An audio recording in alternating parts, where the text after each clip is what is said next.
Hey, what's up? It's Erin coming at you from Southern California. Having a good day and now night. About ready to turn in for the night, but got some free time to shoot this for you. Just wanted to give you some encouragement and inspiration.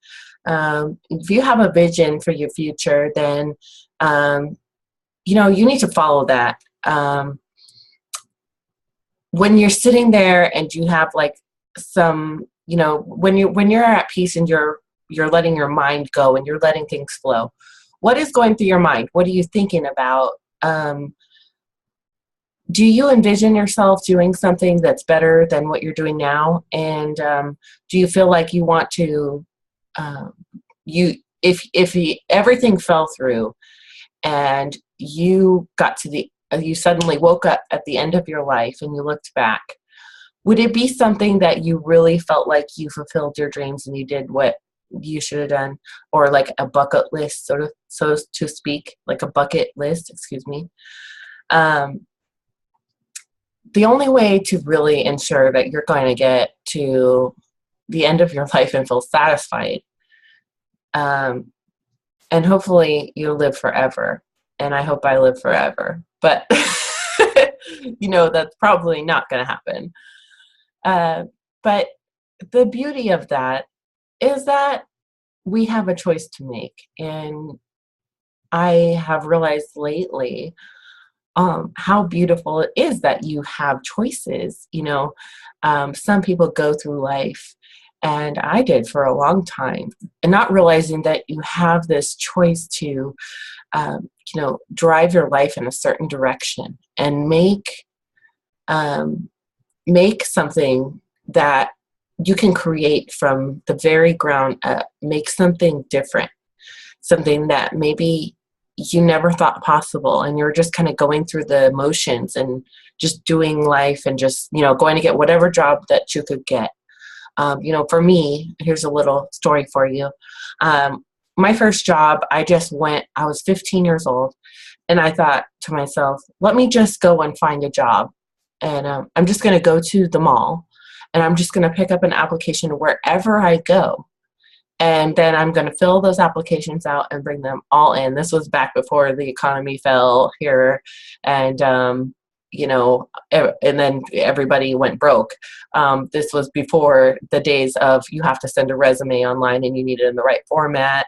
And you need to fill out your application online. You don't even get to speak to a real talking, moving, breathing person until, you pass a certain test online. And but going back to that, being 15 years old and going and looking for a job and just throwing applications at people anywhere I would go.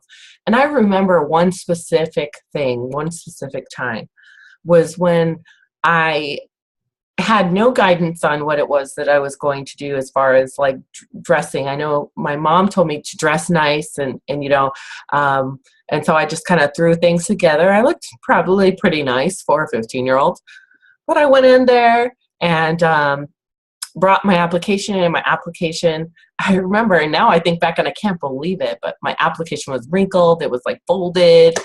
And I'm sitting there and just handing this to the employer, what was it? I think it was actually at that point in time, I don't remember what store it was, but I think it was like maybe even that one that's like a plus size for like a Hot Topic. I think it's like Morbid or something like that, brand clothing or something.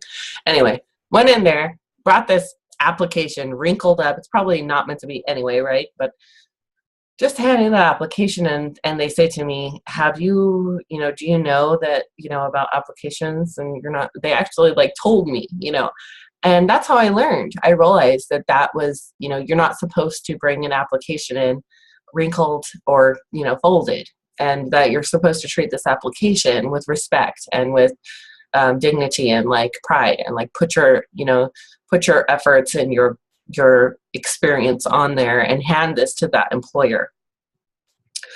So going through life, that is like the most important thing really, is that you have that vision, and that you connect to, you don't take, you take everything with a stride. If you get humiliated, or you feel like maybe you're undereducated, or you're not you're not on point with something, and somebody calls you out, or says, maybe not even call you out, but just tells you how something's supposed to be done, you need to be able to take that constructive criticism and turn that into something better. So that for me is a wonderful lesson in itself, and it has a lot to do with vision, because for me now, the visions that I have, as a 32-year-old woman with 5 children, very big visions, and probably most would say too big for a woman with 5 children and so many obstacles to overcome. But my vision matters to me, and that I hope you have a vision that matters to you. So I hope to talk to you soon. I hope to work with you. Go ahead and click the link below and see, more of the business that I'm involved in if you want. Otherwise, just stay tuned, and we'll talk to you soon. Thank you. Bye-bye.